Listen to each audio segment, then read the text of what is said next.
Hey guys, welcome back to the channel. In today's episode, I got some drawer boxes that I'm doing, and there's a few different types of boxes you can do. And these ones are gonna be your pocket holes. And basically, we already have the wood cut. As you can see, all the wood's been cut. So my fronts and backs and my sides. So everything's cut, so ready to go. So all I'm gonna do next is drill the pocket holes. This one's gonna be done with pocket holes, and I have done other ones that have the dovetail. Let me show you. So those are the dovetails that I've done. But for this one, we're doing pocket holes on this one. We got 3/4 inch width for this boxes. I like mine 3/4 inch. I don't know why. I also can do the 1/2 inch. So we're gonna get the pocket holes going, and then we're gonna start. And then after that, I'll do the router edges, where we're gonna set the 1/2 inch bottoms. I like to use 1/2 inch on the bottoms too. It's just more sturdy, stronger, durable, and the finished product is a whole lot better. All right, guys.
I had to glue them together because, as you guys know, wood is so expensive that one piece of, I believe it was 8.5 inch or 9 inch or so, I can't remember, by 12 feet was $76.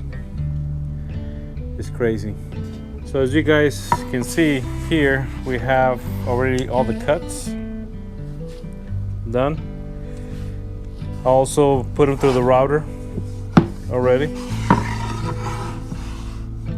This is where my cabinet bottoms are, and I got a 1/2 inch thickness for my 1/2 inch bottom of the drawer box. I like to do 1/2 inch on some cases. These ones are kind of big. They're 23 inches by 20, so I didn't want it to be flimsy in the middle. I want it to be solid and strong, so that's why I'm going with 1/2 inch. All right, I'm done with the cabinet drawer boxes. So I'm just going to show you a quick method how I square my things out whenever I'm putting it all together. So I have my table that I did. I got the dog holes here at 4 inches on center, and then I put just a line everywhere. Make sure every line that I did is also square, and it makes it easier to check if you have something that needs to be square. It helps a lot. In this case, I'm just double checking my cabinet drawer boxes that they're square. You can see the edges are pretty square on two sides. That's all you need, and everything else should fit very perfectly. So when you put in the cabinet drawers on the cabinets, the drawer slides, it's just gonna go right in there. After I'm done with that, I'm gonna glue the bottom part of the panel of the cabinet drawer, which I'm using a 1/2 inch long plywood. And you can also just use glue if you want to. You can just put the panel and put a little bit of weight to it and then let it dry. But it's always good, on my case, I always like to put nails in there.